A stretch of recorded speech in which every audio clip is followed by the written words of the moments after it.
Sebenarnya untuk menyampaikan pesan, manusia sudah mengenal surat dan telegraf. Masih ingat surat dan telegraf? Siapa di sini yang pernah kirim kiriman surat? Baik di dalam kelas atau di luar kelas? Kan di sini sekalian ada kirim.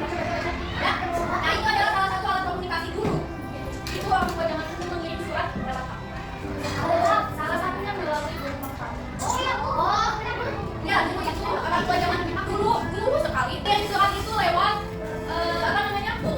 dan itu bisa membutuhkan waktu berbulan-bulan.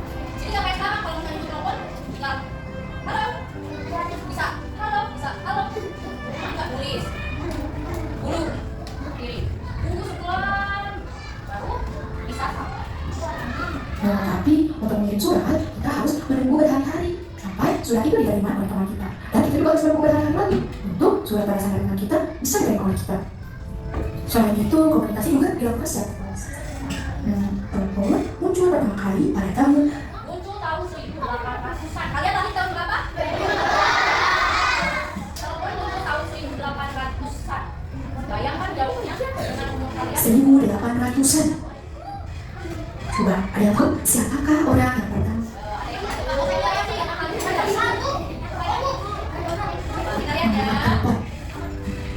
Dia adalah Alexander Graham Bell. Itu Alexander Graham Bell.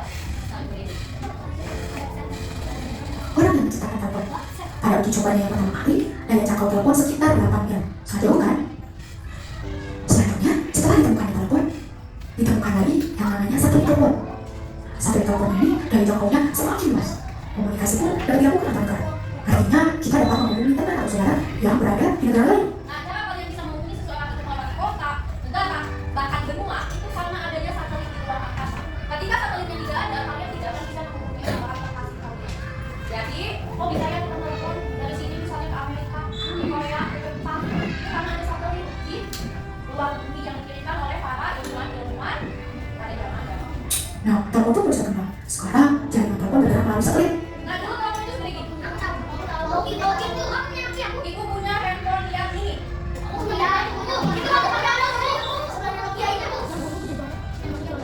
Nah, awalnya segede gini, kesini semakin efisien bentuknya supaya bisa digenggam. Kita dapat berkomunikasi di mana saja dengan menggunakan telepon genggam atau ponsel. Nah, sekarang apalagi kalian sudah bisa menggunakan telepon, sudah bisa menghubungi teman atau saudara saat itu juga. Manusia adalah makhluk sosial, artinya setiap orang memerlukan orang lain. Manusia melakukan komunikasi saat bersama-sama. Saat berkomunikasi, kita dapat menyampaikan apa yang kita inginkan dan kita pikirkan. Dahulu, ruang komunikasi manusia amat terbatas. Bersyukurlah teknologi komunikasi makin berkembang, sehingga kini kita dapat berkomunikasi dengan siapa saja dan di mana saja. Komunikasi adalah cara menyampaikan gagasan atau pesan antar manusia. Komunikasi bisa dilakukan secara langsung maupun tidak langsung. Komunikasi langsung adalah komunikasi yang dilakukan dengan cara bertatap muka langsung, sedangkan komunikasi tidak langsung adalah komunikasi yang dilakukan dengan menggunakan media lain sebagai Nah, kalau komunikasi langsung ini ibu dan kalian sudah melakukan komunikasi langsung, bukan yang kelihatan langsung. Real sih, kan salah. Nah, itu pasti ibunya betul. Kalian, ini ibu sekarang berkatakan dengan Rafa, dengan Mahalan, dengan kalian semua ini ibu sedang melakukan komunikasi secara langsung. Ada yang tahu komunikasi tidak langsung itu apa? Melalui surat, telepon, atau melalui Zoom. Siapa yang suka Zoom? Ada? Yang cukup mengenai Zoom, nah itu adalah komunikasi tidak. alat komunikasi. Seiring berkembangnya zaman, alat komunikasi terbagi menjadi dua jenis, yaitu alat komunikasi tradisional dan alat komunikasi modern. Macam-macam alat komunikasi tradisional. 1. Asap. Nah, ini ada asap dulu. Kalau ada tanda sesuatu di sebuah daerah, di sebuah kampung, misalnya ada maling. Kalau sekarang kan, oh polisi ada maling. Kalau dulu itu biasanya warga menyulut api agar ada asap. Nah itu adalah sebuah komunikasi bahwa ada kejadian di suatu daerah. Yang kedua pentongan, siapa yang tahu pentongan? Yang kalau di handphone apa? Yang panjang. Nah itu dulu kalau misalnya ada maling, ada yang sakit, ada apa itu biasanya aktif atau para penjaganya itu membunyikan nah warga itu biasanya tahu bahwa ada terjadian. Lalu warga pada keluar. Lonceng, biasanya dulu itu kalau bel sekolah, yang pernah pengen saatnya masuk kelas, yang pelajaran itu. Kalau dulu siapa yang pakai lonceng? Dia tidak pakai lonceng. Kalau masuk itu yang dibunyikan adalah lonceng. Istirahat lonceng, pulang lonceng. Iya, Guru Merpati tadi yang surat, daun kontak atau prasasti mereka biasanya menuliskan pesan-pesan itu ada di daun atau di prasasti, biasanya di batu-batu, diukir batunya itu biasanya surat dan telegraf tadi sudah. 2. Kentungan. 3. Lonceng. 4. Guru Merpati. 5. Untuk penyampaian tanda bahaya bagi warga. Kentungan sampai sekarang ini masih cukup sering digunakan saat bersoda atau membangunkan sahur. Lonceng. Lonceng adalah alat komunikasi yang sering digunakan di sekolah. Alat tersebut biasanya digunakan atau batu yang diukir. Nih, mereka biasanya memikirnya itu di sini pakai pisau kecil. Bayangkan dulu satu kan ada kertas ya, untuk meninggalkan sebuah pesan. Karena pada saat itu belum ditemukan kertas sebagai media tulis. Saat kata biasanya kalau di Sunda itu ada aksara Sunda. Nah, kalau di Bali ada aksara Bali. Nah, seperti itu. Surat.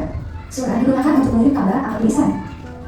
Macam pesan yang diberikan Nah, berupa kalau telegram itu dia tapi bentuknya itu kayak sandi Morse. Kalau yang kalian belajar apa? Ada sandi Morse nggak? Ada yang titik, garis panjang titik-titik, garis panjang itu membentuk apa? Nah, mereka membuat sandi Morse itu membentuk telegraf, ya, telegraf. kode Morse, tetapi sekarang dulunya radio. Siapa yang suka dengerin radio? Nah, dulu ibu cuma bisa dengerin radio atau walk. Nah, saya bilang waktu itu ya. Jadi mendengarnya tuh ada radio, 99ers. Jadi mendengarkan lagu-lagu yang mereka putar aja, nggak bisa kita pilih, paling bisa kita request ke pihak penyiar. Dulu salah satu radio terbesar itu ada 99ers. Dia diemnya di Berry Tower yang ada di Asia Afrika. Ada di Berry yang tinggi depan halte dekat kapal dekat Taman Asia Afrika yang dekat bola dunia. Ada Berry Tower yang tinggi banget. Nah itu ada di atasnya salah satunya dulu ada radio terkenal yaitu 99ers. Dulu hits banget itu. Kalau yang masuk ke situ itu menjadi salah satu anak muda hits. Seperti itu. Digunakan oleh rakyat Indonesia dalam menghadapi perang sebagai tanda syarat mengenai perang. Nah, dulu itu makanya koran. Jadi setiap pagi ibu dikirimin koran, terus akhirnya sebulan sekali misalnya langganannya yang tinggi. Dulu koran cuma 300, naik ke 500, sampai ada sekarang 2000. Hal yang terjadi di suatu wilayah atau negara. Koran juga dapat digunakan untuk biasa dengan menghasilkan handphone merupakan tingkatan lebih tinggi dari Nah, handphone. siapa yang punya handphone? Siapa yang tahu bencana tsunami di Aceh tahun 2004? Yang ini judulnya dong. Nah, bencana tsunami itu awalnya tidak diketahui oleh siapapun. Kenapa? Karena komunikasi zaman dulu masih sangat terbatas. Kenapa bisa ada tsunami? Ada salah satu wartawan yang akhirnya berhasil keluar dari Aceh menuju Jakarta dengan keadaan masih berdarah-darah, masih pakai pakaian yang waktu kejadian tsunami. Dan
Surat. Surat kenapa? Karena lebih mudah dan bisa bercerita. Oke, surat. Jadi apapun